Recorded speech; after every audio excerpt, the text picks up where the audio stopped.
Ассалаумағалейкум, жақсылықта жарысатын жақсыларым. Кеше Оңтүстік Корея елінде зорлық-зомбылықтың салдарынан қайтыс болған қарындасымыздың денесін туған жер топырағына жеткізу үшін көмек беріңіздер, қаржылай көмектесіңіздер деп халықтың алдына шығып, қайырымдылық жұмыстарын бастаған едік. Алланың қалауымен сіздердің көмектеріңіздің арқасында осы қарындасымызға қайырымдылық ақшасы жиналып жатыр. Қазір осы мәйітті шет елдерге тасымалдайтын компанияның төлемін жартысын болса да жасаңыздар деп отырғандығына байланысты мен қазір осы картадағы ақшаны сол компанияның есеп шотына аударатын боламын. Қазір мінекей сіздермен бірге осы ішіндегі қанша ақша бар екенін көрсететін боламын.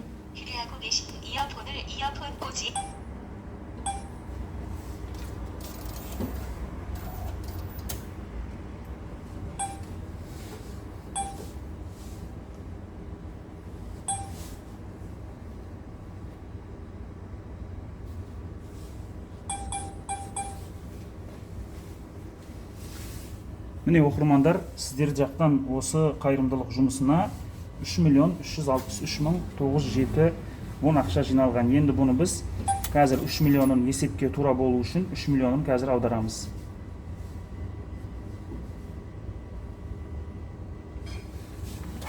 Қазір нөмерін жазайын.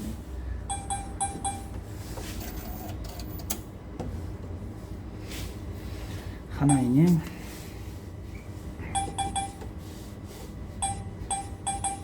470-84-07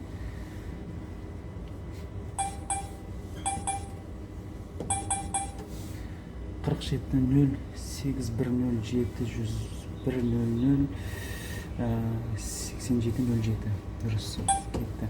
Қазір есебіне тура болу үшін мен 3 миллион ақшаны аударғалы жатырмын.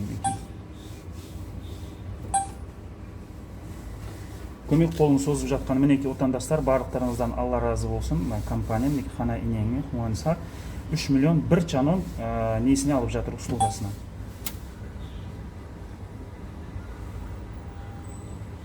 Осылай көмек қолын созып бізге көмектесіп жатқан барлық отандастарымыздан Алла разы болсын. Осындай мінекей төлем жасалды, міне чектері. Осындай жақсылықта жарысып, бір-бірімізге қолдау көрсетіп, осындай қиын қыстау кезеңде бұл қандай адам демей, ол адамның қандай екендігін білмей, осы біздер халыққа қайырымдылық жасаңыздар, отандастар, жағдай осындай деп толық ақпаратты беріп жатқан кезде сіздер де бейжай қарамай, Алла үшін деп бір қайырымдылық жасап жатырсыздар. Міндетті түрде сіздер ақыретті осы жасап жатқан жақсылықтарыңыздың жемісін жейтін боласыздар, иншаллах. Маған Кванжу қаласының қыздарымыз деп бір топ қыздар 100 мыңдап ақша аударып жатыр. Алла разы болсын солардан. Қазақстаннан тағы бір оқырманымыз Алла разы болсын осы қарындасымызға деп Қазақстанның теңгесімен 100 мың теңге аударыпты. Және де осындай ақша аударып жатқандар өте көп. Барлықтарыңыздан Алла разы болсын. Міндетті түрде мәйіт Қазақстанға жеткеннен кейін сіздерге есеп берілетін болады. Тағы бір айтып кететін мәселе, оқырмандар, мәйітті Қазақстанға жіберетін компаниялар 10,5 миллионның үстінде ақша сұрады. Алайда біздің блогер достарымыз, адвокаттарымыз осы жерге байланысқа шығып, біз ол адамды танитын болғандықтан, олар 8,5 миллионға мәйітті Қазақстанға дейін жеткізіп беретін болып шешті. Барлығынан Алла разы болсын.